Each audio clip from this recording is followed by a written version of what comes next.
Hello class, I am Radha Pandey and once again we are going to learn the chapter of class 12th biology that is human reproduction. तो शुरू करें video को। आओ चलो बात शुरू करते हैं। देखो मैंने एक यहाँ पर फोटो बना लिया है, ठीक है। ये थोड़ा सा अरेंज्ड है ना, तो इसको तुम अपने नोट्स में लिख सकते हो बहुत अच्छे से। चलो आज हमारा टॉपिक जो होगा वो फीमेल गैमेटोजेनेसिस है। हमने पिछली क्लास में मेल गैमेटोजेनेसिस कवर किया था, आज हम फीमेल गैमेटोजेनेसिस के बारे में बात करने वाले हैं, ठीक है। समझना जरा, इस टॉपिक को शुरू करने से पहले मैं कुछ इंटरेस्टिंग चीजें बताती हूँ जिससे तुम्हारे इस टॉपिक को पढ़ने का जो पर्सपेक्टिव है वो डेफिनेटली और एक अच्छे डायरेक्शन में चला जाएगा। शुरू करें बात को। आओ जहां मेल गैमेटोजेनेसिस जो है वो मेल की बॉडी में at the stage of puberty, जब प्यूबर्टी हिट करता है एक मेल की बॉडी में, मतलब करीबन जब एक लड़का जो है वो 14-15 साल का हो जाता है, तब जाकर के गैमेटोजेनेसिस प्रोसेस शुरू होता है, मतलब स्पर्म का प्रोडक्शन स्टार्ट होता है, जब वहां पर मेल सेक्स हार्मोन बनने लगते हैं, ठीक है। वहीं फीमेल के बॉडी में जो oogenesis है, फीमेल के गैमेटोजेनेसिस को oogenesis कहते हैं, पीछे ही हमने ये नाम जान लिया था। ये जो oogenesis प्रोसेस है ये फीमेल के बॉडी में बिल्कुल अर्ली फीटल लाइफ में ही शुरू हो जाता है। अर्ली फीटल लाइफ का अगर मैं आसान भाषा में बात तुमको समझाने की कोशिश करूं तो कुछ ऐसा बात बोल सकती हूं मैं कि एक बच्ची जब माँ के गर्भ के भीतर थी तभी ये प्रोसेस शुरू हो चुका है। It's very weird but it's surprising may be, but interesting है ना, साइंस है, ठीक है। समझ रहे हो बात को। जहां मेल के बॉडी में ये प्रोसेस प्यूबर्टी पे शुरू हो रहा है, वहीं फीमेल की बॉडी में ये प्रोसेस अर्ली फीटल लाइफ में शुरू हो जा रहा है। एक बच्ची, एक बेबी गर्ल जब 4 वीक ओल्ड होती है तभी उसी के बॉडी में करीबन एक बात कर रही हूं मैं, 4 वीक ओल्ड होती है जब एक बच्ची, तभी उसके बॉडी में ये सारा का सारा प्रोसेस जो है शुरू हो जाता है, इनिशिएट हो जाता है, मतलब वहां पर उगोनिया सेल्स जो है वो बनने लगती है। बात समझ आ रही है मेरी बात तुमको, ठीक है। चलो एक चीज, दूसरी चीज, ये जो आपको ये पता है ना, मैंने आपको पीछे बताया था, जैसे ओवरी के कवर को जर्मिनल एपिथेलियम कहते हैं, ठीक है। जो ऊपर से लेयर उसमें लगा होता है, कवर लगा होता है, उसको जर्मिनल एपिथेलियम कहा जाता है। बिल्कुल उसी तरीके से जिस तरीके से सेमिनिफेरस ट्यूब्यूल के कवरिंग को आप जर्मिनल एपिथेलियम कहते हो, वो जर्मिनल एपिथेलियम आगे चल के स्पर्मेटोगोनियम बनाती है, वैसे ही ओवरी के भीतर जो आपका जर्मिनल एपिथेलियम है वो oogoनियम बनाते हैं।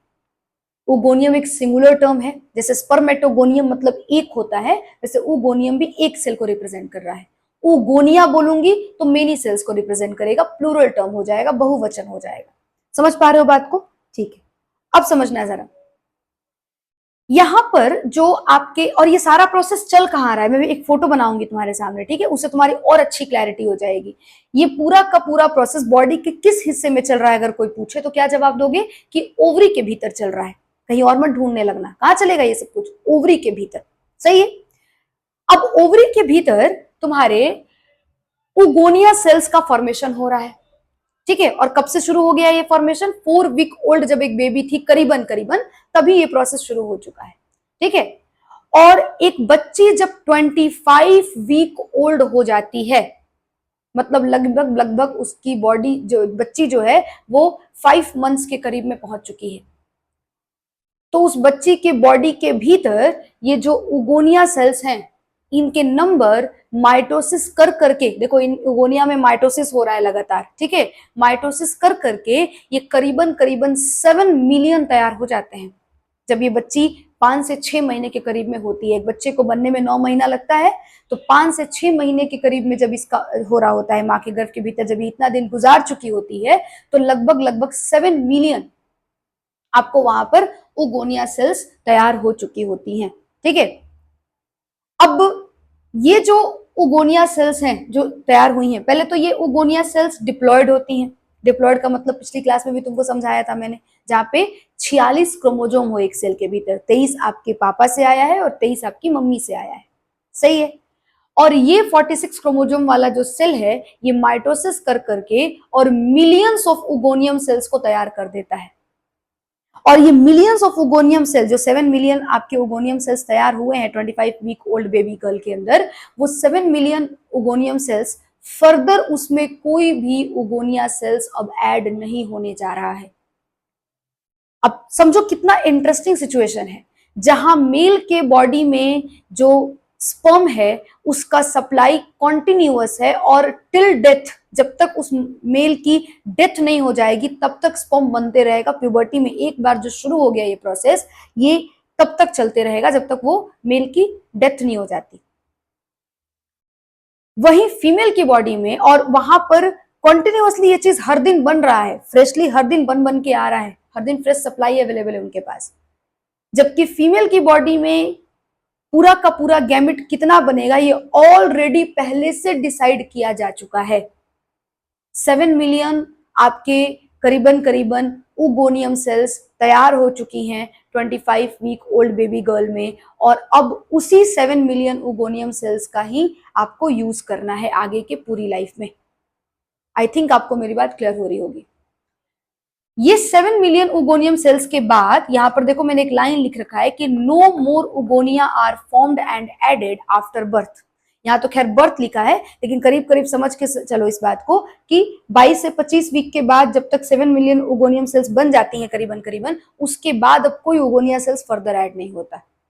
समझ रहे हो बात को? तो ये लाइन बड़ा ही इंपॉर्टेंट है, ये तुम्हारे एनसीईआरटी का लाइन है, तुम इस बात को याद रख लेना। तुम तो बर्थ याद रख लेना, ठीक है, बट तुमको एक्चुअली इस बारे में पता है कि वो क्या एक्चुअली वो कहने की कोशिश कर रहा है।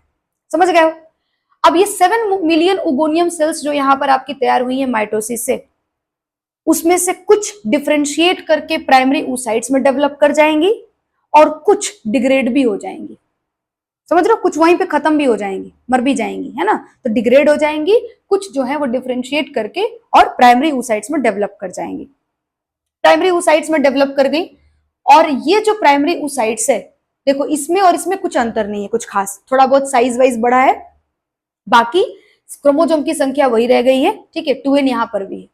अब इसमें शुरू होगा मियोसिस 1। बिल्कुल ये तुम्हारे मेल वाला ही चल रहा है अभी तक का प्रोसेस, अभी आगे डिस्टर्ब हो जाएगा। मेल बॉडी थोड़ा अलग तरीके से अपना गैमेटोजेनेसिस कंप्लीट करता है और फीमेल बॉडी थोड़ा अलग तरीके से करता है, थोड़ा क्या बहुत डिफरेंट अलग तरीके से करता है ना। लेकिन वहां पर भी हमने स्पर्मेटोगोनियम देखा था, फिर उसमें माइटोसिस हुआ तो प्राइमरी स्पर्मेटोसाइट बना था। यहाँ पर भी oogonia से माइटोसिस हुआ तो प्राइमरी oocyte बन गया। वहां भी मियोसिस 1 शुरू हुआ था प्राइमरी स्पर्मेटोसाइट में, यहां भी मियोसिस 1 शुरू हुआ है।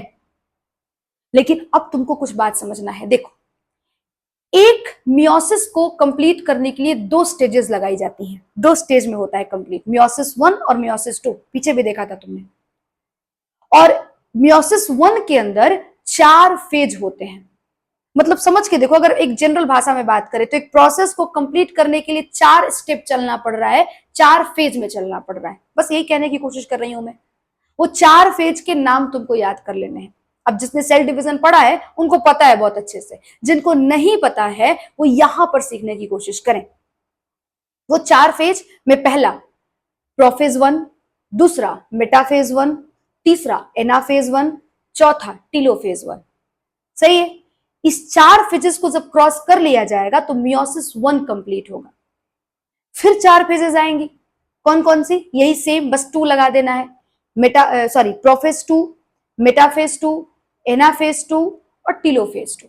जब ये चारों कंप्लीट हो जाएंगे तो मियोसिस 2 कंप्लीट हो जाएगा, और जब मियोसिस 1 और 2 दोनों कंप्लीट हो जाएंगे तब जाके मियोसिस कंप्लीट होगा। आई थिंक तुमको मेरी बात समझ आती होगी मैं क्या कहने की कोशिश कर रही हूँ। मतलब सिर्फ मियोसिस 1 करके आप नहीं बोल सकते कि मियोसिस कंप्लीट हो गया है। मियोसिस मतलब मियोसिस 1 और 2 दोनों होता है। समझ पाए बात को? चल, अब यहां पर देखो मियोसिस 1 शुरू हो गया। मियोसिस 1 शुरू तो हुआ, लेकिन शुरू होकर के प्रोफेज 1 में ही आकर के ये रुक गया। प्रोफेज 1 में आप जब इसको थोड़ा सा और डिटेल पढ़ोगे तो आपको पता चलेगा प्रोफेज 1 के अंदर भी कुछ स्टेजेस होती है। एक स्टेज होता है डिप्लोटीन, डिप्लोटीन स्टेज में आकर के रुक जाता है। ठीक है, आप उतना डिटेल नहीं जाओ, यहाँ पे मैं जितनी इन्फॉर्मेशन दे रही हूँ ये सारा का सारा इन्फॉर्मेशन जो है वो थोड़ा एक्स्ट्रा डिटेल है। ठीक है, तो बी रिलैक्स, आपको सिर्फ सुनना है। इन्फॉर्मेशन ज्यादा से ज्यादा हो ये अच्छी बात है, ठीक है, लेकिन इसके लिए इतना आपको प्रेशर नहीं लेना है। आपके नीट में इतना डिटेल में नहीं आएगा सब कुछ। क्लियर हो रहा है बात? चलो, तो बेसिकली क्या बोला, ओवरऑल समझो पूरा पूरा बात। ओगोनिया सेल्स थी, कितनी है? बहुत सारी है ना। पहले इन्होंने अपने आप को क्या किया, माइटोसिस करके मिलियंस ऑफ ओगोनियम सेल्स तैयार कर लिया। मिलियंस ऑफ ओगोनियम सेल्स में कुछ जो थी वो डिग्रेड हो गई, कुछ डेवलप करके प्राइमरी oocyte बना ली। प्राइमरी oocyte बनने के बाद, ठीक है, अब ये मियोसिस 1 शुरू की है। मियोसिस 1 लेकिन कंप्लीट नहीं हो पाता है, ये प्रोफेज 1 में ही बीच में रुक जाता है। ठीक है, प्रोफेज 1 खत्म भी नहीं कर पाता है, प्रोफेज 1 के ही बीच में रुक जाता है। और रुकने के बाद अब देखो ये प्रोसेस को बेसिकली कहते हैं कि अरेस्ट हो गया है सेल, यहाँ पर सीज कर दिया गया, सेल डिवीजन को रोक दिया गया, बांध दिया गया, समझ रहे हो, तो अरेस्ट कर लिया गया है। तो ये सेल डिवीजन यहाँ पे अरेस्ट हो जाता है, सेल जो है अरेस्ट हो जाता है प्रोफेज 1 में, सही है, याद रख सकते हो ये वर्ड। और ये प्राइमरी oocyte जो आपका है, ठीक है, ये देखना, ये अपने आगे पीछे यहाँ पर कुछ सेल्स को लगा लेता है अपने सराउंडिंग में। ये कौन सी सेल्स हैं, पहले तो इनका नाम होता है ग्रेनुलोसा सेल्स। और मैंने अभी कहा कि ये पूरा का पूरा प्रोसेस कहाँ चल रहा है, ओवरी में चल रहा है। और ओवरी में तुमने देखा था एक कॉर्टेक्स रीजन हुआ करता था, तो कॉर्टेक्स की ये सेल्स हैं जो ग्रेनुलोसा सेल्स कही जाती हैं, और ये आगे पीछे आकर के लग जाती हैं प्राइमरी oocyte के। और अब इस कंप्लीट स्ट्रक्चर को प्राइमरी फॉलिकल बुलाते हैं। प्राइमरी फॉलिकल भीतर प्राइमरी oocyte, प्राइमरी फॉलिकल भीतर प्राइमरी oocyte, सही है, याद रहेगा। चल आगे बढ़ते हैं। अब ये प्राइमरी फॉलिकल, ठीक है, बनते बनते तक देखो बर्थ का टाइम भी हो चला है, बर्थ होगा बेबी का, है ना, बच्ची का 9 महीना कंप्लीट हो गया, बच्ची का बर्थ हो गया। बर्थ के टाइम तक हमने कितना ओगोनियम सेल्स बना लिया था, 7 मिलियन बनाया था, अभी जस्ट मैंने बोला था 25 वीक ओल्ड बेबी गर्ल में हुआ था ये। फिर मैंने कहा था उसमें से कुछ डीजेनरेट करती हैं और कुछ जो है वो डेवलप करके आपको प्राइमरी oocyte बना लेती है, ठीक है। जो डिग्रेड हो जाती है वो तो चली गई, मतलब कुछ नंबर में घट भी गया होगा 7 मिलियन में से, और इवन बर्थ तक ये करीबन करीबन 1 से 2 मिलियन सिर्फ बच जाती है, समझे बात को। बर्थ तक ये प्राइमरी फॉलिकल जो है वो कितनी रहती हैं, 1 to 2 मिलियन करीबन करीबन बची हुई होती हैं, समझ रहे हो। और ये 1 to 2 मिलियन प्राइमरी फॉलिकल जब बच्ची का बर्थ होता है तो उसकी बॉडी में रहता है, और इनमें अब सब कुछ रुका हुआ ही है अभी तक। कोई मियोसिस 1 जो प्रोफेज 1 में आपको अरेस्ट हो गया था वो स्टिल अभी भी रुका है, और ये रुका रहेगा। कब तक रुका रहेगा, जब तक बॉडी में सेक्स हार्मोन नहीं बनने लगती हैं। और तुमको बेहतर पता है कि सेक्स हार्मोन कब बनता है, जब एक बच्ची का प्यूबर्टी हिट कर जाएगा उसकी बॉडी में, मतलब वो 12 से 13 साल के करीब में पहुंच जाएगी, तब बनना शुरू होगा सेक्स हार्मोन। तो मतलब मैम बर्थ से प्यूबर्टी तक ये primary follicle as it is पड़े होते हैं, एग्जैक्टली एज इट इज पड़े होते हैं बॉडी के अंदर, बॉडी में मतलब कहां पे, ओवरी के अंदर, सही है।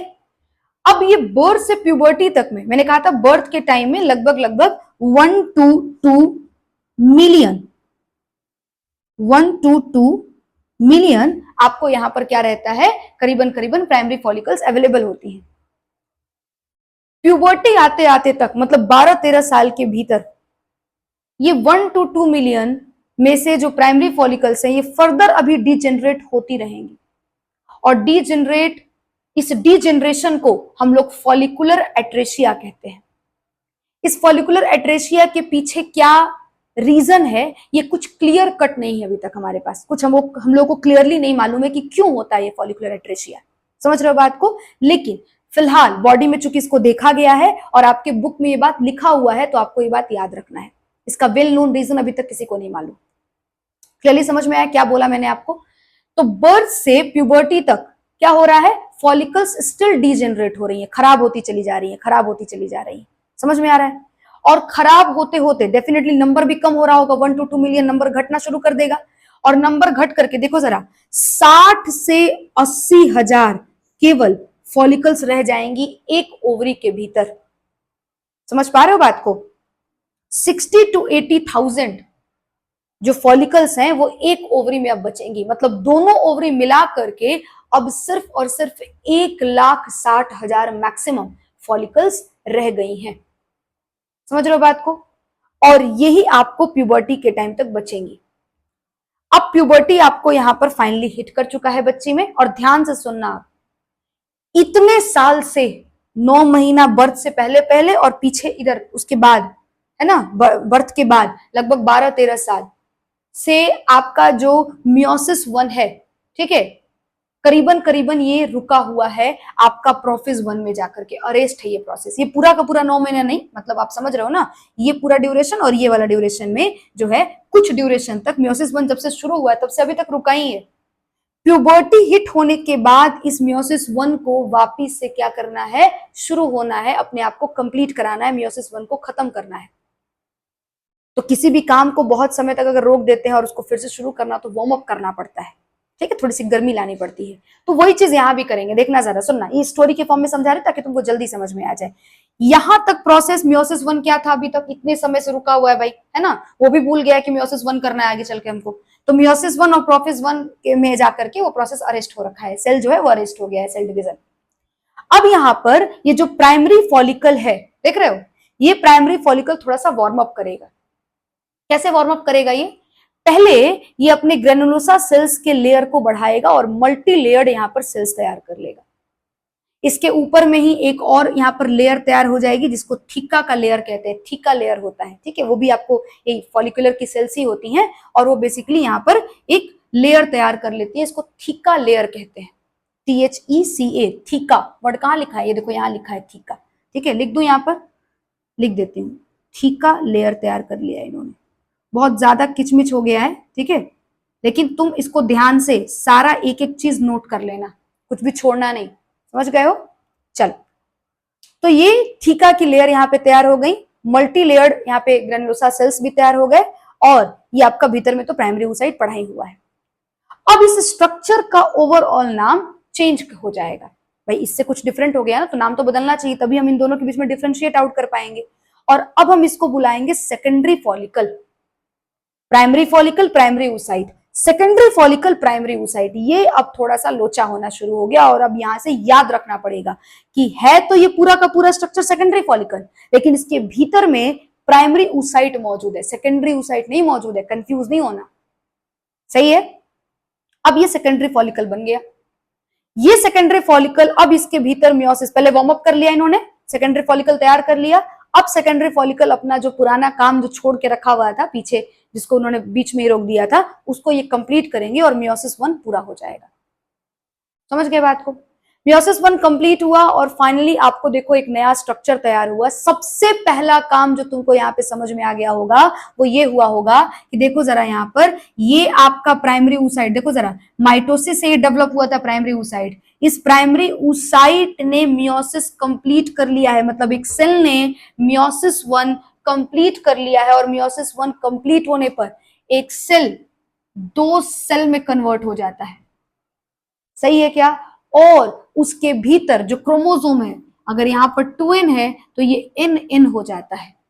समझ आ रही है मेरी बात आपको? तो देख लो, प्राइमरी oocyte में 2n क्रोमोसोम थे, मतलब 46 क्रोमोसोम थे, और ये अब जाकर के मियोसिस 1 कंप्लीट किया तो अब यहाँ पर देखो, पहले तो ये 2 सेल में टूट गया, 2 सेल में यहाँ पे ये डिवाइड कर गया और अब हर एक सेल के अंदर अगर क्रोमोसोम के नंबर्स को तुम देखोगे तो वो क्रोमोसोम का नंबर तुमको हाफ मिलेगा प्राइमरी oocyte से। जहां प्राइमरी oocyte में 46 क्रोमोसोम था, यहां पर तुमको सिर्फ और सिर्फ 23 क्रोमोसोम ही मिलने वाला है। समझे कि नहीं समझे बात को? मैम फर्स्ट पोलर बॉडी में वहां भी सेम चीज, हैप्लॉइड ही होगा, ये भी सही है। इसका भी क्रोमोसोम का नंबर कितना होगा? 23 ही होगा।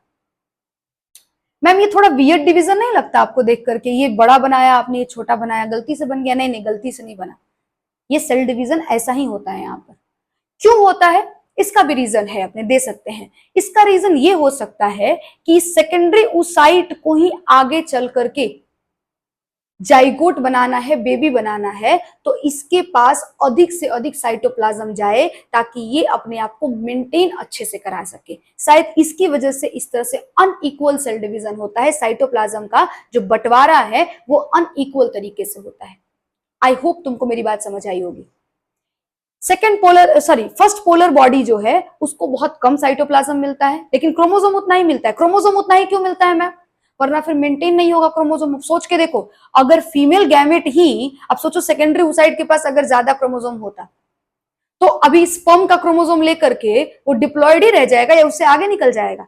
इसको सिर्फ 23 क्रोमोसोम लेकर के जाना है, मेल को के स्पर्म को 23 क्रोमोसोम लेके आना है। जब दोनों मिलते हैं तब तो 46 क्रोमोसोम बनता है और आपका 46 क्रोमोसोम का सेट जो तैयार होता है उसको आप डिप्लॉयड ऑर्गेनिज्म या डिप्लॉयड सेल कह लेते हो। अगर ये अधिक क्रोमोसोम लेके जाएगा तो 46 का सेट तो थोड़े ना तैयार होने वाला है, उससे अधिक सेट तैयार हो जाएगा। क्या इससे कोई प्रॉब्लम होता है? डेफिनेटली प्रॉब्लम होता है। क्रोमोसोम के नंबर के बढ़ने से प्रॉब्लम होता है, डिजीज कॉज करता है, बीमारी हो जाती है। पढ़ेंगे इस बारे में भी, जेनेटिक्स के बारे में बात करेंगे तो वहां पर जानेंगे इस बारे में। क्लियर है मेरी बात? आपको समझ आ रही है? तो क्रोमोसोम के नंबर को मेंटेन रखने के लिए क्रोमोसोम को दोनों में बराबर बराबर दिया गया और सेकेंडरी oocyte को आगे चल करके सारा जो काम है वो इसके ही माथे पर है, सारा जो इसका पूरा प्रोसेस है वो इसको ही लीड करना है, इसलिए इसको अधिक खाना दिया गया, अधिक साइटोप्लाज्म दिया गया ताकि आगे मेंटेन अच्छा करा सके। क्लियर है? ओके, ये फर्स्ट पोलर बॉडी बन गया।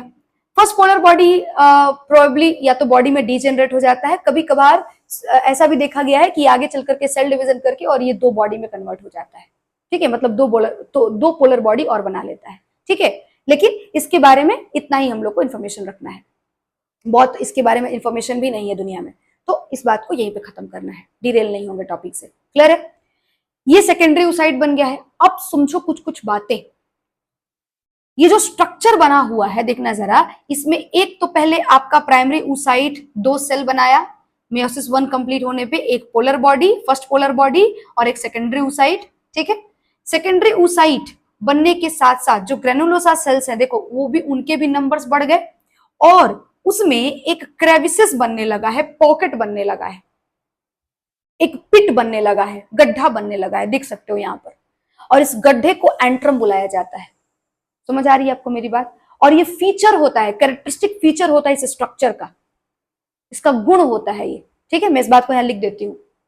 तो अल्टीमेटली ये जो स्ट्रक्चर बना हुआ है, इस स्ट्रक्चर को टर्शरी फॉलिकल कहते हैं, इससे कुछ डिफरेंट नाम रख दिया, टर्शरी फॉलिकल कहते हैं। और क्या क्या चीजें हो रही हैं, तो पहली चीज इसमें आपको एक तो सेकेंडरी oocyte मिलेगा यहां से अलग, साथ में एक पोलर बॉडी मिलेगा, फर्स्ट पोलर बॉडी।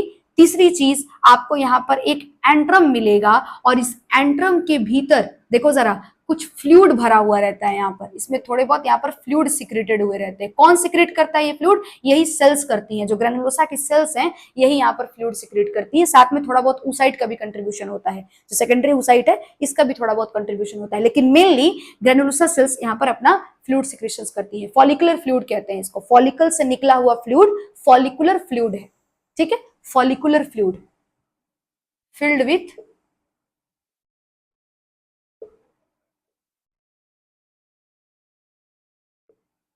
फॉलिकुलर, आर लिखा है ये मैंने।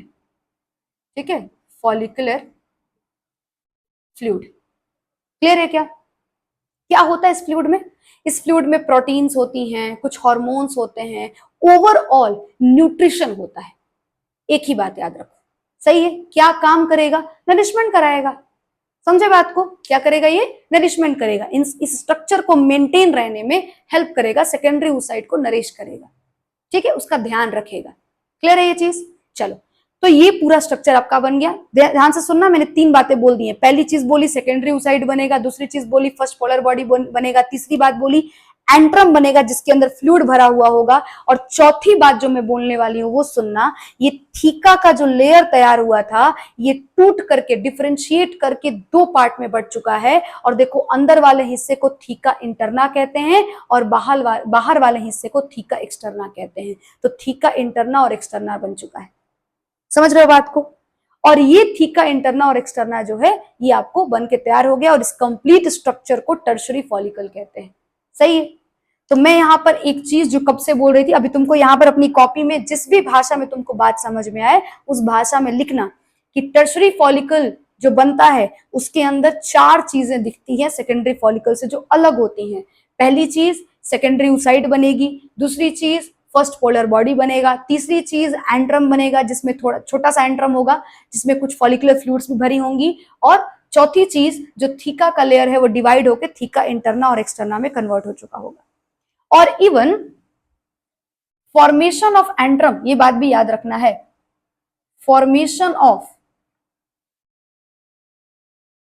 Formation of antrum is the characteristic feature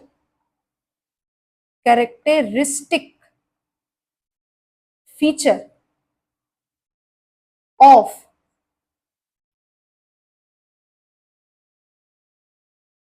tertiary follicle. समझ रहे हो बात को? ये वाला तुम मेरे हाथ से मिट गया है, मैं फिर से लिख देती हूँ।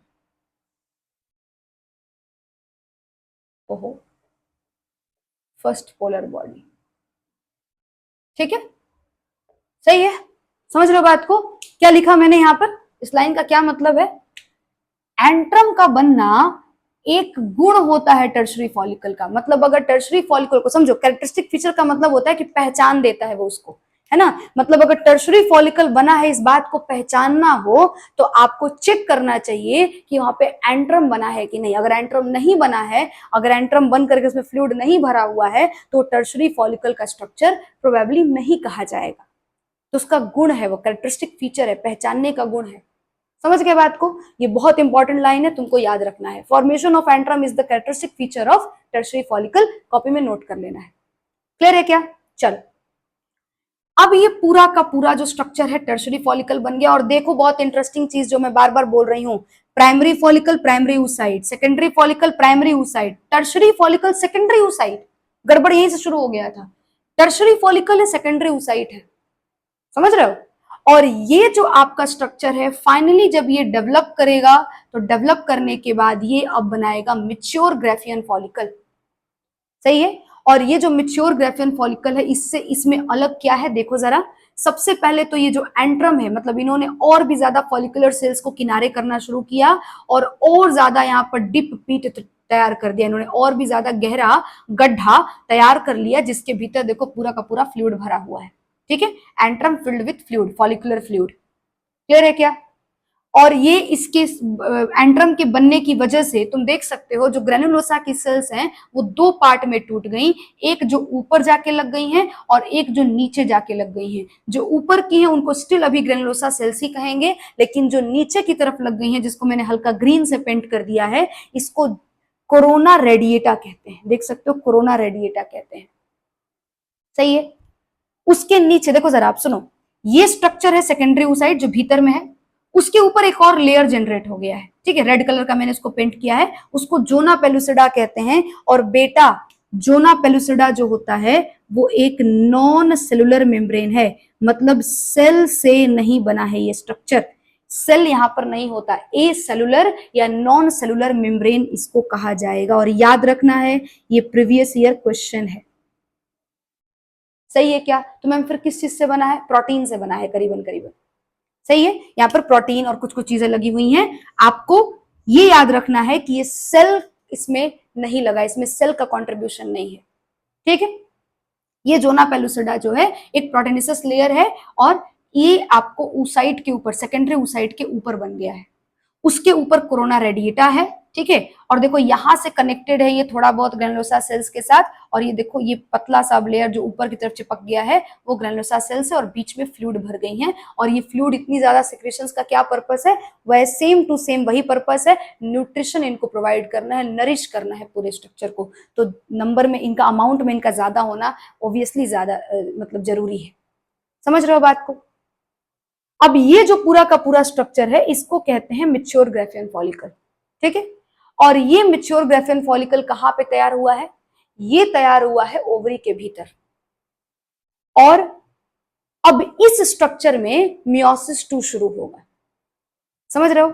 लेकिन कुछ बातें देखो जरा, मैं पहले समझा देती हूँ, फिर मैं इसका थोड़ा सा फोटो को और यहाँ पे बना के दिखाती हूँ। ये जो मैच्योर ग्राफियन फॉलिकल है, ये आपको अब फटेगा, इसमें ये बर्स्ट आउट करेगा। कुछ हार्मोन के एक्शंस होंगी, अभी पढ़ेंगे हम लोग, एलएच सर्ज बोलते हैं उसको। ठीक है? और कुछ हार्मोन की वजह से ये बेसिकली स्ट्रक्चर फट जाएगा, और फटने के बाद इसमें से ये पूरा का पूरा सेट, कौन सा? Secondary oocyte with zona pellucida and corona radiata, ये पूरा का पूरा स्ट्रक्चर बाहर निकल के चला आएगा। समझ में आ रहा है? और यही वो स्ट्रक्चर है जो पहली बार स्पर्म से मिलता है। तो ओवरी से निकलने वाला स्ट्रक्चर और फैलोपियन ट्यूब में जाने वाला स्ट्रक्चर, ये पहला वो स्ट्रक्चर है जो ओवरी से निकलता है। और इसीलिए आपको याद रखना है कि ओवरी से ओवम नहीं निकलता, ओवा नहीं निकलता, ओवरी से सेकेंडरी oocyte निकलता है। क्लियर है क्या? ये आपको ओवरी से सेकेंडरी oocyte निकल के आ गया बाहर। ठीक है? और अब ये फैलोपियन ट्यूब के द्वारा रिसीव कर लिया जाएगा, फैलोपियन ट्यूब में मतलब चला जाएगा, और वहां जाकर के फैलोपियन ट्यूब में ये स्पर्म का वेट करेगा, स्पर्म से मीट करना है इसको, अगर फर्टिलाइजेशन होता है तो। ठीक है? मतलब अगर फीमेल स्पर्म उसके बॉडी में, फीमेल की बॉडी में रहेगा, तो स्पर्म से इसको ही मिलना है। क्लियर हो गया ये बात? ये सब आगे की बातें भी सब करेंगे हम लोग, फिर से बात करेंगे। ठीक है? तो आई थिंक ये सारा का सारा स्ट्रक्चर तुमको समझ में आ गया होगा। तो oogenesis प्रोसेस के अंदर, ठीक है, ओवा नहीं बनता ओवरी से निकल, ओवा बनेगा अभी आगे बनेगा, ठीक है, जब स्पर्म से मीटिंग हो जाएगी इसकी तब भीतर में ओवा बनेगा, लेकिन ओवरी से निकलने वाला स्ट्रक्चर ये आपका जो स्ट्रक्चर है, इसी के फटने से जो सेकेंडरी oocyte होता है अपना ये पूरा लेकर के अपना यहाँ से फ्रेंड्स को अपने लेके जाएगा और ये पूरा सर्कल लेकर के बाहर निकलेगा। ये समझ आ रही है आपको मेरी बात? ठीक है, अब मैं आपको एक और फोटो बनाकर दिखाती हूँ, देखना जरा। ये देख सकते हो तुम, ये मैंने फोटो बना दिया है, oogenesis का ही फोटो है, लेकिन जो पीछे सारा प्रोसेस था वो मैंने एक चार्ट में बनाया था, और ये देखो अब मैंने एक ओवरी के भीतर बना दिया, ये ओवरी है, ठीक है, स्ट्रक्चर जो बनाया मैंने ब्लू कलर का, ये ओवरी है, ऐसा 2 ओवरी होता है, एक ओवरी का फोटो मैंने बना रखा है और उसके भीतर का oogenesis का सारा स्टेप बना दिया है। एक आधा पॉइंट मैंने वहां से स्किप कर दिया है क्योंकि स्पेस के चलते, लेकिन बाकी सब कुछ बना हुआ है, सही है। चलो आओ, अब यहाँ पर बात प्राइमरी फॉलिकल से शुरू हुई है, मतलब वो सारी चीजें हो गई, वहां यहाँ पे वो चीज नहीं ड्रॉ किया है मैंने, क्या कि उगोनियम है ना, उगोनियम में आपको माइटोसिस हुआ तो मिलियंस ऑफ उगोनियम सेल्स तैयार हो गई, फिर वो मिलियंस ऑफ उगोनियम सेल्स में से कुछ डिफरेंशिएट करके प्राइमरी oocytes में डेवलप कर गई और कुछ डिग्रेड हो गई, फिर वो प्राइमरी फॉलिकल्स जो है मियोसिस 1 शुरू किया, प्राइमरी फॉलिकल्स कह रहे हैं, प्राइमरी oocyte में डेवलप हो गई, प्राइमरी oocyte में मियोसिस 1 शुरू हुआ, मियोसिस 1 शुरू होकर के वो आपको प्रोफेज 1 में अरेस्ट हो गया, फिर वहां से वो अपने आप को कन्वर्ट करके प्राइमरी फॉलिकल्स में डेवलप कर लिया, और प्राइमरी फॉलिकल्स जब बच्ची का बर्थ होता है तब ये प्राइमरी फॉलिकल्स आपको बर्थ के समय में मौजूद होती हैं, मतलब आपका जो प्राइमरी oocyte होता है वो single layer of granulosa cells के साथ बर्थ के समय आता है, बॉडी के अंदर मौजूद रहता है, और प्यूबर्टी जब आता है तो इसमें आपका आगे का प्रोसेस शुरू होता है, मियोसिस 1 कंप्लीट होना शुरू होगा, ठीक है। तो मैं प्यूबर्टी के बाद का स्टेज बना रही हूँ, प्यूबर्टी से बना रही हूँ ये चीजें, समझ आई ये बात? फॉलिकुलर एट्रेसिया वेट्रेसिया सब कुछ हो चुका है। अब ये देखो प्राइमरी फॉलिकल्स है, ये प्राइमरी फॉलिकल्स खुद को डेवलप करके, अब प्राइमरी फॉलिकल्स क्या यहाँ पर एक जाती हैं, समझो, याद करो मैंने क्या बताया था, लगभग 60 से 80 हजार प्राइमरी फॉलिकल्स जो थी वो बर्थ के टाइम पे नहीं, प्यूबर्टी के टाइम पे मौजूद थी, ठीक है। फॉलिकुलर एट्रेसिया के दौरान भी बहुत सारे प्राइमरी फॉलिकल्स डिजेनरेट हो गई थी, और केवल 60 से 80 हजार ही प्राइमरी फॉलिकल्स, ये डेटा याद रखना है, इसके पहले का जितना डेटा है वो सब इंपॉर्टेंट नहीं है, वो 25 वीक ओल्ड में कितना प्राइमरी आपको उगोनियम मौजूद है, बर्थ के टाइम में कितना आपको प्राइमरी फॉलिकल्स मौजूद है, वो सब नहीं याद रखना, 1 मिलियन 2 मिलियन 7 मिलियन वो सब नहीं याद रखना, ये डेटा याद रखना है। प्यूबर्टी के टाइम पे, प्यूबर्टी जब आता है एक लड़की की बॉडी में, तब तक उसकी बॉडी में केवल एक ओवरी के अंदर 60 से 80 हजार फॉलिकल्स ही बचती हैं, प्राइमरी फॉलिकल्स ही बची हुई रहती हैं, समझ में आया? पर ओवरी। अब समझो, लगभग 60 से 80 हजार जो प्राइमरी फॉलिकल्स एक ओवरी के अंदर हैं, उसमें से एक बार जब उसमें ग्रोथ होना शुरू होगा, ठीक है, मतलब मेंस्ट्रुअल साइकिल का एक्चुअली प्रोसेस शुरू होने वाला है, समझ में आ रहा है? हम लोग का अगला टॉपिक होगा मेंस्ट्रुअल साइकिल, लेकिन उसके पहले पहले उसकी शुरुआत हो गई है एक्चुअली। तो जब फॉलिकल्स डेवलप करना शुरू करती हैं गैमेट बनाने के लिए, तो एक साथ कम से कम 10, 15, 20, 40, 50 फॉलिकल्स एक बार में जाती हैं, समझ में आ रहा है? तो यहाँ पर मैंने केवल एक बनाया है, लेकिन एक नहीं जाती हैं, आपके ओवरी से, एक ओवरी के भीतर कम से कम 15-20 फॉलिकल्स जो है एक साथ उठती हैं, और उनके ऊपर हार्मोन्स काम करता है, और वो आगे चल करके वो एक बनाने की तरफ जाती हैं। तो मैम एक एक बनता है या 50 एक बनता है? नहीं नहीं, बनेगा एक एक ही, ठीक है, निकलेंगी बहुत सारी, उसमें से कोई एक आगे निकल जाएगा और बाकी सब पीछे छूट जाएंगे। तो फिर मैम इतनी क्यों निकलती हैं एक साथ, इतने को क्यों मैम इनिशिएट किया जाता है, स्टिमुलेट किया जाता है कि सब एक बनाने जाए?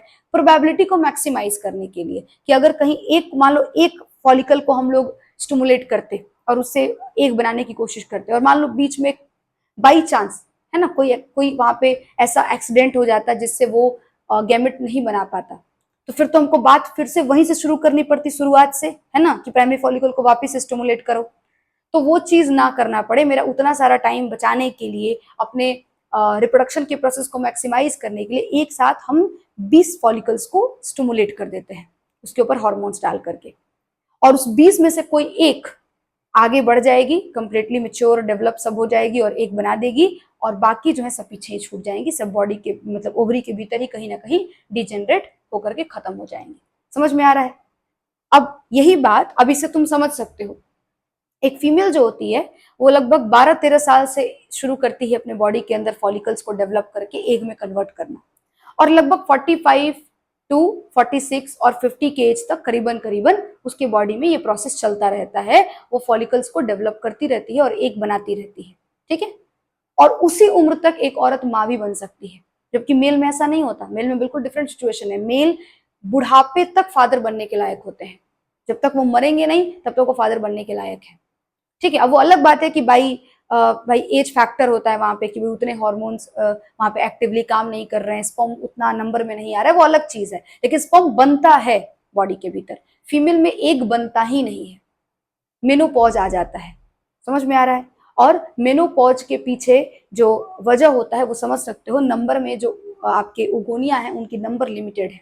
ठीक है, जब करीबन करीबन एक उगोनिया के भीतर सॉरी ओवरी के भीतर करीबन करीबन 10,000 आपके प्राइमरी फॉलिकल्स रह जाते हैं, तभी जाकर के आपका प्रोसेस सीज हो जाता है, मतलब आगे अब नहीं बढ़ता। मतलब आपके ओवरी में कुछ फॉलिकल्स छूट जाते हैं, प्राइमरी फॉलिकल्स लगभग, और वो फॉलिकल्स को वहीं पे छोड़ करके और 5,000 10,000 के करीब में फॉलिकल्स छूट जाते हैं और प्रोसेस सीज हो जाता है। अब फर्दर फीमेल जो वो भी बाद में चल के डिग्रेड ही हो जाते हैं ओवरी के भीतर। ठीक है, और फीमेल जो है फर्दर अब कोई एग नहीं बनाती एट द एज ऑफ 45 46 50 कुछ इसी करीब में।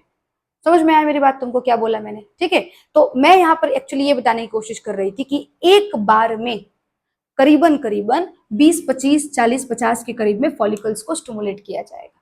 सही है, अब प्राइमरी फॉलिकल्स स्टिमुलेट हुई, ठीक है, ये डेवलप कर गई। देखो सेकेंडरी फॉलिकल में पीछे ही पड़े थे, है ना? प्राइमरी फॉलिकल्स को वार्म अप करके सेकेंडरी फॉलिकल्स बनाया गया। सेकेंडरी फॉलिकल्स जो कि मल्टी लेयर्ड ग्रेनुलोसा सेल्स थी, उन्होंने फाइनली क्या कर लिया? सेल डिवीजन कर लिया। मियोसिस 1 कंप्लीट हो गया। यहाँ पर देखो, इसको ऊपर लिख दूं क्या मैं? यहाँ लिख देती हूँ, मियोसिस 1 कंप्लीट हो गया। ठीक है, और ये जो स्ट्रक्चर बन के आया है, ये सेकेंडरी oocyte है। ठीक है, ये जो चीज है ये तुम भी जानते हो, एंट्रम है ना? और ये जो है ये फर्स्ट पोलर बॉडी है, जो कि डिजेनरेट भी हो सकता है और आगे चल करके डिवाइड करके दो पोलर बॉडी भी बना देगा। सही है ना? चलो, फिर ये स्ट्रक्चर डेवलप किया, मेच्योर ग्राफियन फॉलिकल बन गया। वही सारा कुछ, granulosa cells, corona radiata, zona pellucida, secondary oocyte सब लिख रखा है। और फाइनली अब समझना, इसके ये जब तक बनेगा, ठीक है, तो ये अब फुली तैयार हो चुका है, ये मेच्योर ग्राफियन फॉलिकल्स है। और ये मेच्योर ग्राफियन फॉलिकल्स के ऊपर एक खास तरह के हार्मोन पढ़ेंगे हम लोग जब मैं आपको पढ़ाऊंगी मेंस्ट्रुअल साइकिल तक। ठीक है, ल्यूटिनाइजिंग हार्मोन यहाँ पर काम करते हैं और थोड़े बहुत एफएसएच भी। ठीक है, तो यहाँ पर वो जब काम करेंगे तो ये फॉलिकल्स फट जाता है, मेच्योर ग्राफियन फॉलिकल्स फट जाता है। और देखो, ये फटने के बाद ये स्ट्रक्चर पूरा का पूरा बाहर निकल के आ गया है, सेकेंडरी oocyte है। ठीक है, rupture of Graafian follicles during ovulation, ovulation कहते हैं इसको। ओवरी से फाइनली जो आपका सेकेंडरी oocyte है वो बाहर आ गया है। ओवम नहीं, एनसीईआरटी में गलत लिखा हुआ है। ठीक है, ओवम बाहर नहीं आता, सेकेंडरी। अब तो खैर सुधार हो चुका है, नया वाला जो एनसीईआरटी है उसमें सही लिखा हुआ है, सेकेंडरी oocyte ही लिखा हुआ है। सेकेंडरी oocyte बाहर आ चुका है और ये जो बचा हुआ पार्ट है ये ग्राफियन फॉलिकल का हिस्सा है, जो कि कन्वर्ट हो जाएगा कॉर्पस लुटियम में। सही है, और ओवरी के भीतर ही रहेगा। अब इन सब का काम होता है, ये सब आगे पढ़ेंगे, बस तुम पहले oogenesis समझ लो। ये कॉर्पस लुटियम, ठीक है, अब ये कॉर्पस लुटियम भी कुछ, जब इसका भी एज खत्म हो जाएगा, इसका भी एक ड्यूरेशन होता है, तब तक ही ठीक रहता है ये। जब वो ड्यूरेशन खत्म हो जाएगा तो ये भी बेसिकली डीजेनरेट कर जाएगा और ये चेंज हो जाएगा कॉर्पस एल्बिकन्स में। और ये कॉर्पस एल्बिकन्स फाइनली बनने, मतलब ये जो है डिग्रेडेड पोर्शन है, ऑलमोस्ट बचा हुआ अंश है, ये फाइनली खत्म हो जाना है। अब इसकी राम कहानी खत्म हो चुकी है और आपका सेकेंडरी oocyte बाहर आ गया है। तो समझ में क्या आया कि सेकेंडरी oocyte ही स्ट्रक्चर होता है जो oogenesis में बाहर आता है ओवरी से। अब इसको कौन रिसीव कर लेगा? तो याद करो, फिम्बरी था। ठीक है, अब आपका जो फिम्बरी है वो इसको कलेक्ट करेगा, है ना, और इसको ले जाकर के फैलोपियन ट्यूब में डाल देगा। और फिर ये फैलोपियन ट्यूब से चल करके और जाकर के ये जो आपका ऐसा फैलोपियन ट्यूब जो है, इस फैलोपियन ट्यूब के भीतर जाकर के यहाँ पे ऐसे बैठ जाएगा, स्पर्म का वेट करेगा। ये पढ़ेंगे अगले क्लास में, अगला टॉपिक है ये। समझ गए बात को? अब जब स्पर्म, जैसे एक बात और सुन लो, जैसे अब जब स्पर्म यहां पर आएगा, ठीक है, स्पर्म अगर यहां पर आएगा तो स्पर्म से जैसे ही कांटेक्ट में आएगा तब जाकर के इसमें मियोसिस 2, याद है मैंने बताया था कि इस स्ट्रक्चर में मियोसिस 2 शुरू हो गया है। ठीक है, इस स्ट्रक्चर के भीतर, देखो यहाँ पे लिख देती हूँ मैं कि मियोसिस, वहां नहीं लिखा था, यहां लिख देती हूँ, तुम वहां लिख लेना, इस बात को एरो लगा के लिख लेना। ठीक है, और उसके बाद आगे छोड़ देना, आगे कुछ मत बनाना। मियोसिस 2, बात मेरी समझे क्या बोले, यहाँ पर मेच्योर ग्राफियन फॉलिकल के आगे एक एरो बना लेना जो पीछे बना हुआ था फोटो, और उसमें ये वाली चीज वहां पे नोट कर देना बस, ठीक है, ताकि याद रहे कि ये चीज होता है। मियोसिस 2 स्टार्ट बट अरेस्ट या stopped, but stopped at metaphase 2। Metaphase 2 में क्या हो जाता है, ये प्रोसेस रुक जाता है, ठीक है। मियोसिस 2 शुरू तो होता है इस मेच्योर ग्राफियन फॉलिकल के अंदर, पर मेटाफेज 2 में जाकर के रुक जाता है। अब ये कब मियोसिस 2 कंप्लीट होगा भाई, तो जब ये स्पर्म इसके कांटेक्ट में आएगा तब जाकर के यहाँ पर मियोसिस 2 कंप्लीट होगा। और फर्दर फिर देखना यहाँ पर फिर से ऐसे ही 2 सेल्स बन जाएंगे, ऐसे ही 2 सेल वापस बन जाएगा, सही है। अब क्या होगा, तुमको पता है मियोसिस 2 से एक सेल से 2 सेल बनता है, एक सेल से 2 सेल बनता है, लेकिन क्रोमोजोम की संख्या रिमेन्स कांस्टेंट। तो यहाँ पर 23 क्रोमोजोम है, हैप्लॉइड है ये, ठीक है। यहाँ भी दोनों ही हैप्लॉइड रहेंगे, क्रोमोजोम का संख्या सेम रह जाएगा, बस नंबर में बढ़ जाएगा।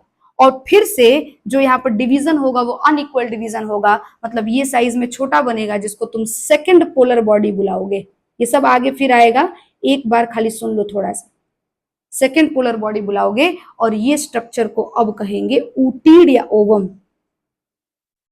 ओवम, यही ओवम है तुम्हारा, समझ में आया। जब स्पर्म के कांटेक्ट में आता है सेकेंडरी oocyte, तब जाकर के अंदर, जब तक स्पर्म अंदर पहुंचेगा उतने में यहाँ पर ओवम तैयार हो जाएगा, ठीक है, और आपका सेकेंड पोलर बॉडी तैयार हो जाएगा। तो पूरा सेल डिवीजन कंप्लीट होने में, माइटोसिस मियोसिस 1 मियोसिस 2 कंप्लीट होने के बाद वहां पर एक ओवम और एक पोलर बॉडी यहाँ पर, और याद करो एक पोलर बॉडी यहाँ पर, ये बनता है। या कभी कभी ये एक पोलर बॉडी जो है आगे चल करके 2 बॉडी और बना, सेल डिवीजन करके 2 पोलर बॉडी और बना देता है। समझ में आ रहा है तुमको मेरा बात। तो अल्टीमेटली ये दोनों और ये एक, 3 पोलर बॉडी और एक ओवम इस कंप्लीट सेल डिवीजन के बाद बन करके आता है। कभी कभी ये भी क्वेश्चन पूछ लेते हैं, मॉड्यूल वॉड्यूल में दिया रहता है, एक ओवम और 3 पोलर बॉडी बन करके तैयार हो जाएगा जब ये पूरा सेल डिवीजन हो जाएगा तब। लेकिन मियोसिस 2, ध्यान से सुनो, मियोसिस 2 होगा ही उसके बॉडी में जिसके बॉडी में स्पर्म होगा, जिसकी बॉडी में स्पर्म, मान लो कोई अगर एक लड़की है जिसके बॉडी में अनमैरिड है, स्पर्म नहीं है उसकी बॉडी में, तो उसकी बॉडी में मियोसिस 2 होगा कंप्लीट, क्या मैम, नहीं होगा मियोसिस 2। बात समझ रहे हो, स्पर्म नहीं होगा तो मियोसिस 2 भी कंप्लीट नहीं होगा, ठीक है। तो फिर जो फीमेल को पीरियड्स आता होगा, जो अनमैरिड वुमेन्स में जो पीरियड्स आता है, उसमें सेकेंडरी oocyte होता है जो बाहर आता है बॉडी से, मतलब डीजेनरेटिंग स्ट्रक्चर जो होता है वो सेकेंडरी oocyte होता है, ओवम नहीं होता। समझ रहे हो बात को, हवा लगा क्या बोला मैंने, ओके। तो बेसिकली यहाँ पर सेकेंड पोलर बॉडी और आपका ओवम बन चुका है, और अब इस ओवम के साथ इस स्पर्म का जो अंदर से जो न्यूक्लियस है वो जाकर के फ्यूज करेगा, ये सब आगे पढ़ेंगे। क्लियर है पूरा का पूरा बात। अब ये सारा फोटो तुम अपनी कॉपी में बना लेना, ये बहुत क्लैरिटी तुमको करेगा, ठीक है। और इसको बना करके और एक बार पूरा का पूरा एनसीईआरटी इस टॉपिक का रिवाइज कर जाना, पढ़ लेना एक बार, ठीक है, और पूरा टॉपिक भी रिवाइज कर लेना। मिलते हैं नेक्स्ट वीडियो में और आगे मूव करते हैं। Thank you.